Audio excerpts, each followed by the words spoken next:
और देखिए इस वक्त की सबसे बड़ी खबर जो मिल रही है वो आ रही है उस जिंदा बम मामले से जुड़ी हुई जिसका जख्म आज भी जयपुर को सालता है। करीब 17 साल पहले सीरियल बम ब्लास्ट हुए थे और इन्हीं मामलों की कड़ी में एक मामला था जिंदा बम मिलने का। इस मामले में आज फैसला आना था और अब जानकारी मिल रही है कि किसी भी वक्त फैसला आ सकता है।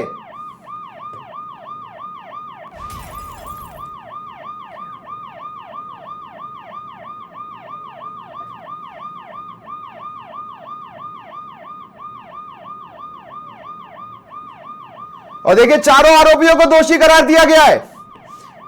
देखिए पूरी संभावनाएं थी और वही हुआ है जैसा कि हमारे सहयोगी कह रहे थे, सहयोगी भी बता रहे थे कि काफी चांसेस हैं।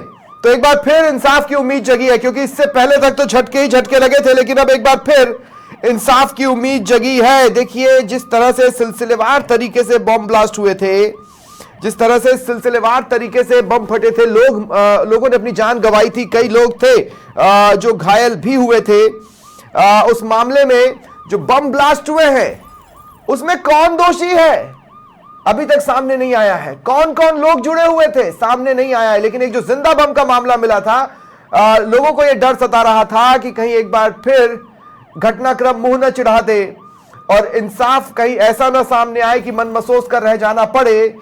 चारों आरोपी जिनमें से 2 जमानत पर थे, 2 जेल में थे, चारों आरोपी सुनवाई के दौरान दोषी पाए गए हैं। इसका मतलब यह है कि जब सुनवाई चल रही थी, चार्जशीट पर जब बहस चल रही थी, मजबूती से पक्ष रखा गया कि भैया ये जांच के पॉइंटर्स हैं और इन कारणों से हम इस नतीजे पर पहुंचे हैं कि वो अकाट्य साबित हो।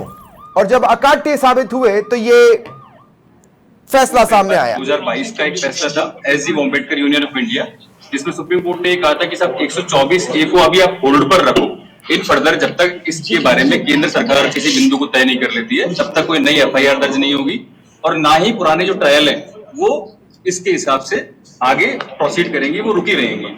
तो इसलिए 124A पर कोर्ट ने कोई विशेष बात ना करते हुए सभी धाराओं में कन्विक्शन किया है और सजा के बिंदु पर क्वांटम पर जो है अभी ट्यूसडे की 8 तारीख को कोर्ट ने दी। फ्यूजन के हिसाब से अगर कहा जाए तो ये आपकी सफलता है, क्या आप लोगों की विशेष तौर से इसमें रही है? बिल्कुल, ये फ्यूजन की, ATS की, पूरी टीम की, सबका एक जॉइंट जो है हार्डवर्क है और वो उसमें हमें सफलता मिली है। सबका एक सामूहिक काम था, सामूहिक प्रयास था। हमारी पूरी टीम ने बहुत मेहनत की है। और जो जमानत पे रिहा है उनको क्या कस्टडी में ले लिया गया? बिल्कुल जो जमानत पर रिहा है उनको कस्टडी में ले लिया गया। डॉक्यूमेंट 112 तो इसमें गवाह हो गए, 1192 इसके अंदर एग्जिबिट्स हो गए, 102 इसमें आर्टिकल्स हो गए। तो ये सजा का ऐलान नहीं, एक एक करके और इसके अलावा हमने इसमें 125 जो पेजेज है उसकी लिखित बहस पेश करी है और उसके अलावा लगभग 100 पेज का हमने समराइज जो जजमेंट्स है, लगभग 125 जजमेंट्स का कंपाइलेशन पेश किया है, जो हर एक सेक्शन पर सुप्रीम कोर्ट का क्या ऑब्जर्वेशन है, किस सेक्शन पर, whether it is 73 of Indian evidence act, 92 Indian evidence act, 300 CRPC, 20 WGO party, section 27, section 8 Indian evidence act, section 8 120B, इसमें सभी मामलों में कंपाइलेशन चार्ट पेश किया है, जिसमें जो पूर्व प्रधानमंत्री थे इंदिरा गांधी, उसके टाइम पर केयर सिंह का प्रकरण था, उस प्रकरण से लेके कैसे आप कॉन्स्पिरेसी को डिफाइन कर देंगे, तब से लेके अब तक लेटेस्ट जो भी 2024 में पेरुमल राजा तक का जजमेंट कि सेक्शन 27 में किस तरीके से आप काम में ले सकते हैं, वो पूरा एक जजमेंट का कंपाइलेशन तैयार किया है, वो सारा कुछ पेश किया है। तो ये सबका होमवर्क था, वो कोर्ट के सामने हमने न्यूनतम सजा कितनी है, अधिकतम सजा कितनी इन धाराओं? देखिए इसमें मैक्सिमम जो सजा है ना, मैक्सिमम सजा इसके अंदर LI मैक्सिमम सजा है जिंदा बम का मामला था, और बाकी जो है इसके अंदर जो ये UAPA का जो मामला है इसमें, सॉरी 153A, इसमें बेसिकली 153A को भी क्या है 2 क्लोज में बांटा गया है। पहले क्लोज के अंदर यदि आप ऑफेंस करते हैं किसी रूटीन स्थान पर तो वहां 3 साल की सजा है, और यदि किसी ऐसी जगह पर आप कोई ऐसा ऑफेंस करते हैं जहां कोई धार्मिक स्थान है, जहां कोई भीड़ रहती है, तो उसमें 5 साल की सजा का प्रोविजन है। तो ये मिनिमम सजा है, मैक्सिमम सजा मैंने आपको बताई, वो LI तक है। ये मंगलवार को आएगा या सोमवार को? अभी मंगलवार की डेट दी है कोर्ट ने क्वांटम पर सुनने के लिए, पनिशमेंट पर सुनने के लिए। आपका शुभ नाम? मेरा नाम सागर तिवारी है और मैं इसमें स्पेशल पीपी हूँ। और इसमें श्रवण जी हैं, ADP साहब हैं, बजरंग जी हैं, SI हैं, जो पूरी टीम ने काम किया, रामचंद्र जी हैं इसके अंदर, ये ATS है, आनंद जी CI हैं, ये सारी टीम है। और बाकी हो सकता है कुछ लोगों के मुझे अभी नाम याद नहीं आ रहे हो, तो पूरा एक होमवर्क था, पूरी टीम का एक काम था, पूरी टीम ने मिलकर काम किया है सब लोगों ने, और बहुत मेहनत की है इस मामले में। और आज कोर्ट ने हमारी मेहनत को एंडोर्स किया है, संगत किया है, ये सारी चीजें थी। Thank you. तो देखिए ये बड़ी खबर है, चारों आरोपी दोषी करार दिए गए हैं।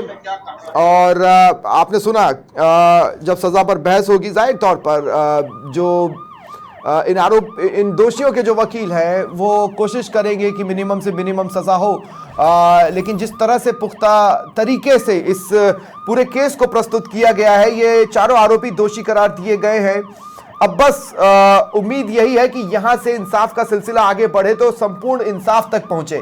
सहयोगी यादवेंद्र मेरे साथ बने हुए हैं। यादवेंद्र, क्या जानकारी है आपके पास?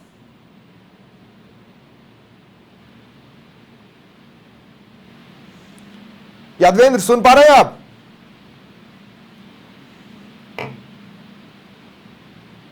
नहीं लगता यादवेंद्र तक मेरी आवाज नहीं जा रही है।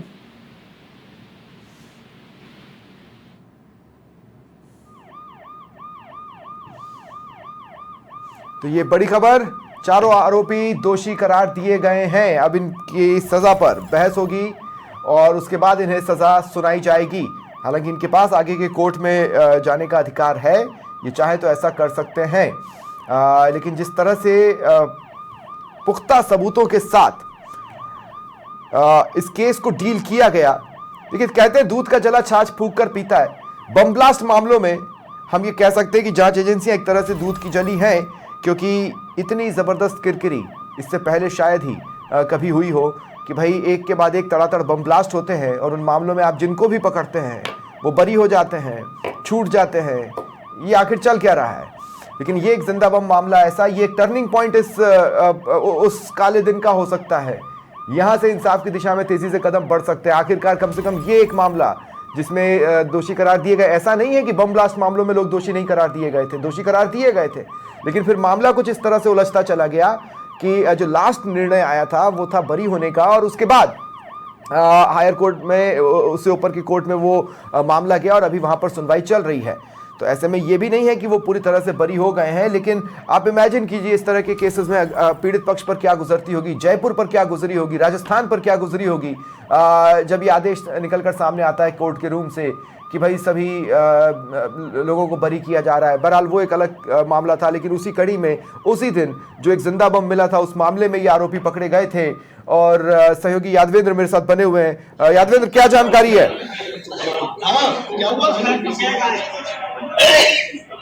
हमारी आवाज? हाँ बोले यादवेंद्र, बोले। ठीक, आवाज आ रही है, चला दो।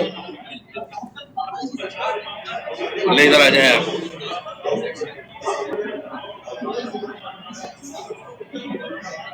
नहीं लगता यादवेंद्र मुझसे कनेक्टेड नहीं है। बहरहाल ये बड़ी खबर, इंतजार था, लगातार समाचार प्लस आपको बता रहा था कि कभी भी आरोपियों पर फैसला आ सकता है। फैसला आ चुका है, चारों आरोपी दोषी करार दिए गए। सैफुर रहमान, मोहम्मद सरवर, शाहबाज, चारों आरोपी दोषी करार दिए गए हैं। अब इनकी सजा पर सुनवाई का दिन भी तय कर लिया गया है। सजा पर बहस होगी और फिर उन्हें सजा सुनाई जाएगी।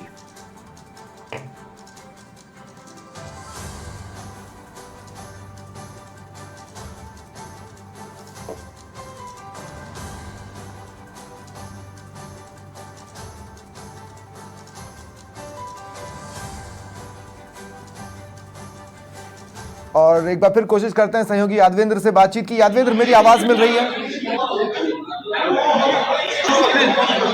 जी? क्या जानकारी है? देखिए स्वप्निल, मैं आपको बता दूं कि आज स्पेशल कोर्ट में सभी आरोपियों को जो है कोर्ट में पेश किया और उसके बाद आज सभी आरोपियों के विभिन्न सेक्शन के अंदर जो है दोषी ठहरा दिया गया है और इसमें सजा का जो ऐलान है वो मंगलवार को किया जाएगा। किसी जज जो है रमेश कुमार जो दोषी है, उन्होंने ये अपना फैसला सुनाया है कि जो देश की धारा 224 को ये उत्तर चार्ज उसको अभी नहीं दिया गया, लेकिन इसके पेपर और इसके पेपर एक साथ में के तहत जो धारा 4-5 है, इन सभी धाराओं के तहत जो है इसमें सभी आरोपी के खिलाफ सभी आरोपियों को जो है दोषी कराया गया, जिसमें सैफुल रहमान है, मोहम्मद सैफ है, इसके अलावा शरबत आजमी और साथ में शाहबाज अहमद, इन सभी आरोपियों को जो है दोषी ठहराया गया है। अब ऐसी मंगलवार का जो समय रखा गया, मंगलवार को सभी आरोपियों की जो सजा है उस सजा का ऐलान किया जाएगा, तो कितनी सजा बनती है, लेकिन जो सेक्शन जो था उन सेक्शन के तहत मिनिमम 5 साल से लेकर के और जितने भी सेक्शन है उसमें आजीवन कारावास तक की सजा का जो है प्रावधान है। तो ऐसे में सभी आरोपों में सभी सेक्शन में आरोपियों को जो है दोषी माना गया, तो हो सकता है सजा मिनिमम 5 साल से लेकर के जो सजा जो है तो आजीवन कारावास तक की होगी। इसका जो सजा का जो ऐलान जो है फिलहाल मंगलवार को जो है किया जाएगा बिल्कुल चौकीदार। मैं यादव आपसे जानना चाहता हूं, अब मतलब पूरी कहानी निकलकर क्या सामने आ रही है, कैसे ये चारों दोषी थे, इनका किस तरह का इन्वॉल्वमेंट था, पूरी कहानी क्या थी? देखिए, जो चार्जशीट के सेंस को अभी कुछ देर बाद सारी चीजें मिल जाएंगी, लेकिन जो विस्फोट किया था, जो धार्मिक जगहों पर जो व्यवस्था फैलाने के उद्देश्य से, जो उन्माद फैलाने के उद्देश्य से जांच करने की जो साजिश थी, वो साजिश में इन सभी को आरोपी माना गया है और साथ में लोगों के जीवन के साथ खिलवाड़ करने की जो इनकी जो साजिश थी वो पूरी प्लानिंग के तहत हम सभी सेक्शन को जो है इसमें लगाया गया है। धार्मिक उन्माद फैलाना, धर्म स्थलों के बाद में विस्फोट पैदा करना, जैसा कि रजिस्ट्रेशन पीपी कार्यक्रम जो बता रहे थे उन्होंने बताया भी था, और उन्होंने कहा कि ये सभी आरोप जो थे वो प्रमाणित पाए गए, दोषी उन सब में प्रमाणित पाए जाने पर सभी को दोषी पाया। ठीक है यादवेंद्र, आप नजर बनाए रखें, बहुत बहुत शुक्रिया।